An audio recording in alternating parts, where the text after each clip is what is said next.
This time we'd like to welcome the Dean of the GPAC coaches, Brian Keller of Nebraska Wesleyan, to the podium. He's in his 19th season, ranks among the top 20 in active NAI coaches in victories, picked up his 100th win in the final game last year. Coach Brian Keller of Nebraska Wesleyan.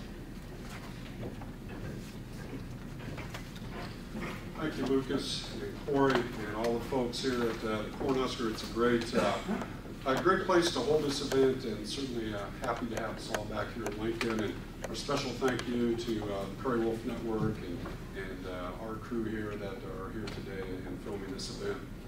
As all the coaches said, we're all excited and those types of things, and it is that time of year. I think for us at Nebraska Wesleyan, as we've gone through this off season since the middle of November, and as we've gone through the winter and the spring, I think one of the things that really causes a buzz in our office, in the football complex there, is the fact that our best players happen to be our best workers, our hardest workers, and also our best leaders on our football team. So anytime in athletics, when you have that combination of your best players who happen to be your hardest workers and your best leaders, you got a chance to be pretty good. And that's why we feel really excited about the upcoming season. We do have a very daunting schedule in front of us. 3 of our first 4 opponents were all in the national playoffs last year. So we open up down at Tabor, who won a game in the playoffs, and then we play Morningside. Then we get Briarcliff, who you'll hear about in a bit, who I think may be as good as any team Tom's had there. Then we get Northwestern. So the first 4 weeks, and nothing against the next 6 weeks, is then you have Doane and Concordia. It'd be very, very challenging for us as well. So we definitely need to start off on the right foot. As we kind of examine our group a little bit, I always like to look at our special teams first. We do have a little bit of work there. We do graduate first team All-League punter and kicker. We were very strong in the special teams last year, and as we have been traditionally. But we have some work there. We need to improve in the return game. We were not very good in the return game last year, and that's been an area where we've taken a lot of pride in, and we were not very good. So we have to improve there. That's the first snap of your offensive series, and we've got to be much better. As far as replacing our punter and kicker, I think we have the answer on campus. There's going to be one player, and it's going to be Andrew Gill, who we recruited as a punter a year ago. He was a first-team All-State Class A player, the highest level here in Nebraska, at a Bellevue, and came in and actually had to started a game for us when Kelby Vandenberg was hurt, and came in against Northwestern in a situation as a very big game, and performed very well in his first college experience. So we expect Andrew to be our punter, and he's really developed into a fine place kicker. So I think we have our answer in one player, which you don't see too often anymore in the game of football, is one guy handling both chores. So if we can straighten out the return game, I think we'll be pretty strong in our special teams. We return our players in all the coverage situations and where we were pretty good last year. Offensively, we have essentially all the skill guys back.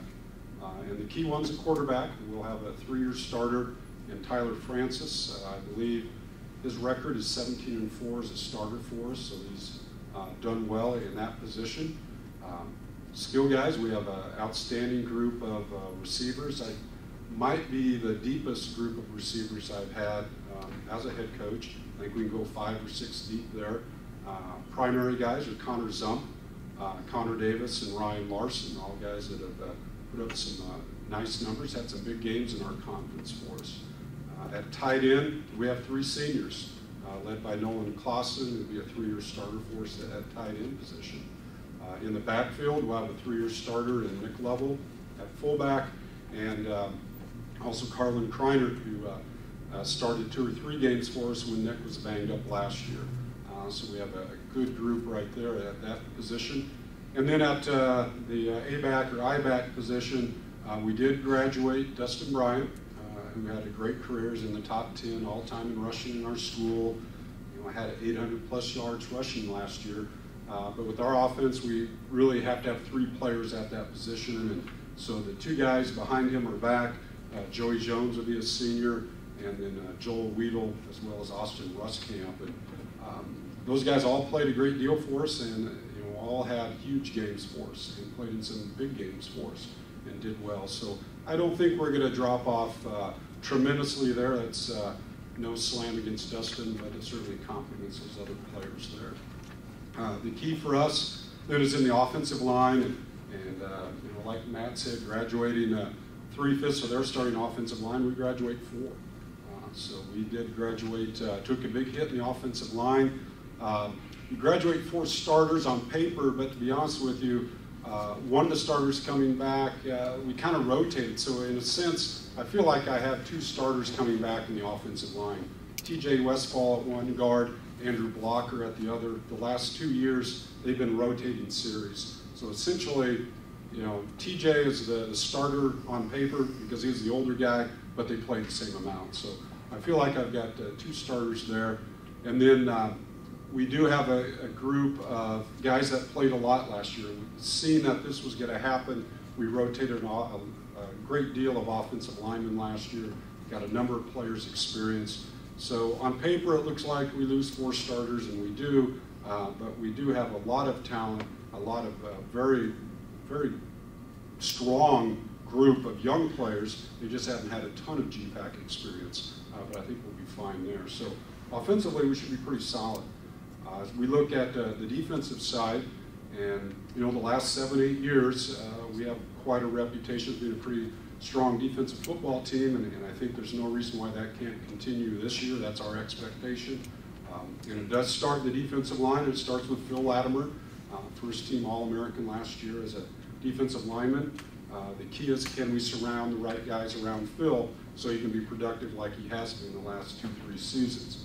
I think we have one of the answers in David Jennings, who was a senior starting defensive end a year ago, had an injury in week 2, got a hardship year, and so he'll be back once again for his 5th year of eligibility for us.